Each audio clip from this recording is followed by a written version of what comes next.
Hello guys, welcome to Gurukul study.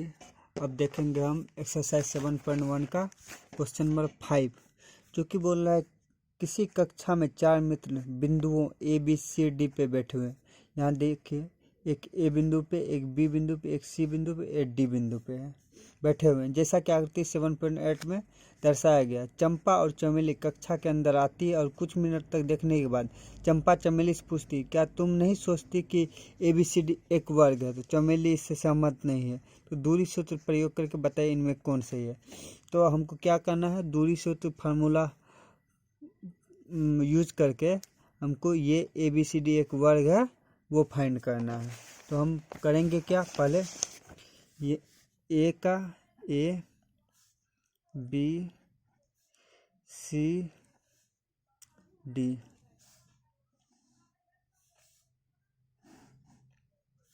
एक वर्ग है, ये फाइंड करना है। तो कुछ नहीं है, तो स्क्वायर फाइंड करना है। तो इसमें पहले पॉइंट देखते हैं। ए पॉइंट के लिए हमको वर्ग देखिए x3 है, y4 है, तो ए पॉइंट के लिए 3 4 आ गया। और बी पॉइंट देखिए, तो x कितना है 6 है और y 7 है, तो 6 7 आ गया। उसके बाद सी पॉइंट देखिए, तो सी पॉइंट x कितना है, x एक्सिस है, ये x कितना है 9 है और y 4 है, तो इसको 9 4 कर देते हैं। और डी पॉइंट देखिए, x 6 और y 1, तो 6 1 कर देते हैं। पॉइंट आ गया। यहाँ थोड़ा फिगर यानी क्या कहते हैं, थोड़ा सही नहीं हुआ, वर्ग की तरह नहीं लग रहा है, लेकिन अब देखते हैं। ए पॉइंट दे दिए 3 4, बी पॉइंट कितना 6 7 और सी पॉइंट 9 4 आया है। डी पॉइंट 6 और 1 आया है, 6 और 1 आया है। तो अब हम डिस्टेंस फार्मूला यूज करके पता करना है हमको ए बी वर्ग है या नहीं। तो ए बी का डिस्टेंस निकालते हैं। ए बी के लिए x1 y1, तो ऐसा करते हैं, ए बी एक लाइन ही खींच देते हैं। ए बी एक लाइन खींच दिए कंफर्म होने के लिए। ए बी एक लाइन खींच के, इसको 3 4 है, ए बी 3 4 और बी 6 7 है। इसको x1 मान लेते हैं, y1, फिर इसको x2, इसको y2 मान लेते हैं। मान लिए। अब देखिए, एक साइड इसको क्यों लिख दिए, क्योंकि यहाँ पे x1 y1, फिर इसको x2 y2 मानते, फिर यहाँ x1, फिर BCM को निकालना होता तो फिर इसको x1 y1 मानते, इसको x2, या इसको x2 मानते तो इसको x1। इसलिए हम सिंप्लीफाई करने के लिए यहाँ पे डाल दिए अलग से एक साइड्स, ए बी साइड्स दे दिए। अब ए बी का डिस्टेंस फार्मूला लगाते। डिस्टेंस फार्मूला क्या होता है, x2 माइनस x1 का whole square plus y2 minus y1 का होल स्क्वायर। तो अब देखते हैं, x2 कितना है हम लोग का 6 है और x1 कितना है 3 है, इसका होल स्क्वायर। फिर y2 कितना है 7 है और y1 4 है, इसका होल स्क्वायर। तो अब देखते हैं, 6 में से 3 गया तो 3 का होल स्क्वायर, 7 में से 4 सब्ट्रैक्ट हुआ तो 3 का होल स्क्वायर, 3 का होल स्क्वायर 9, फिर 3 का स्क्वायर 9 9 9 रूट 18। अब BC निकालते हैं। BC के लिए भी एक अलग से दे देते लाइन। ये पॉइंट B मान लेते हैं, ये C मान लेते हैं। B कितना है 6 7 है, 6 7 और C 9 4। अब इसको x1, इसको y1, इसको x2, इसको y2। अब देखिए, ये लाइन देने का जरूरी नहीं है, लेकिन इसलिए दे देते क्योंकि x1 y1 आप समझ पाए अच्छे से, इसलिए। अब x2 माइनस x1 का whole square plus y2 minus y1 का होल स्क्वायर। अब रूट अंडर x2 कितना है 9 माइनस x1 6 का होल स्क्वायर प्लस y2 कितना है 4 माइनस y1 7 का होल स्क्वायर।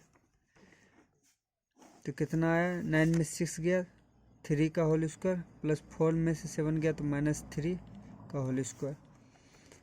3 का होल स्क्वायर 9 -3 का whole square 9 equal to √18। BC भी √18 आ गया। अब CD देखते हैं, इसका भी CD के लिए, अब CD के लिए भी अलग से एक लाइन दे देते हैं। C और D पॉइंट, C कितना है 9 4 है और D 6 1 है। ये x1 y1 x2 y2। तो CD के लिए x2 माइनस x1 का whole square plus y2 minus y1 का होल स्क्वायर। x2 कितना है हम लोग का 6, x1 9 का होल स्क्वायर प्लस y2 कितना है 1 माइनस 4 का होल स्क्वायर। अब यहीं पे देख लेते हैं, 6 में से 9 सब्ट्रैक्ट होगा तो -3 का होल स्क्वायर, 1 में से -4 जाएगा तो -3 का होल स्क्वायर इक्वल टू √9 + 9 √18। अब आते हैं ABCD हो गया। अब D और A, तो D और A के लिए तो या AD वो बोल सकते या DA जो हो, तो मान लेते AD ही मान लेते या DA मान लेते हैं। तो D पॉइंट कौन सा है 6 1 है, 6 1 और A पॉइंट 3 4। तो ये x1 y1 x2 y2। अब x2 माइनस x1 का whole square plus y2 minus y1 का होल स्क्वायर। तो x2 कितना है 3, x1 6 का होल स्क्वायर प्लस y2 कितना है 4, y1 1 का होल स्क्वायर। तो 3 में से 6 सब्ट्रैक्ट होगा तो -3 का होल स्क्वायर, 4 में से 1 माइनस होगा तो 3 का होल स्क्वायर। तो -3 का होल स्क्वायर 9 + 3 का स्क्वायर 9 इक्वल टू √18। अब देखिए AB और BC और CD तीनों का आंसर √18 आया, चारों का। अब इसका विकर्ण देखना है, मतलब डायगोनल, ये भी बराबर हो जाएगा तो हम समझ जाएंगे ये एक स्क्वायर है, मतलब वर्ग है। तो अब क्या निकालना है, AC निकालना है, उसके बाद BD निकालेंगे। ये दोनों सेम हो जाएगा तो एक स्क्वायर है। तो अब क्या निकालना, पहले AC निकालते हैं। AC के लिए देखिए, इसको x2 y2 मान लेते हैं, इसको x1 y1 मान लेते हैं यहाँ पर ही। तो √अंडर x2 माइनस x1 का whole square plus y2 minus y1 का होल स्क्वायर। x2 कितना है हम लोग का, देखिए 9 और x1 3, तो 9 माइनस 3 का होल स्क्वायर।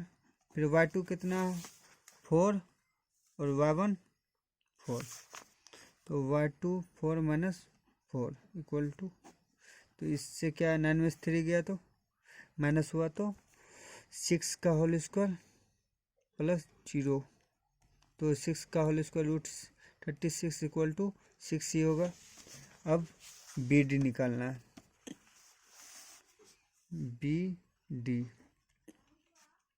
BD में इसको x1 इसको y1 इसको x2 इसको y2। तो अब BD में आते हैं, तो इसमें भी फार्मूला x2 माइनस x1 का whole square plus y2 minus y1 का होल स्क्वायर।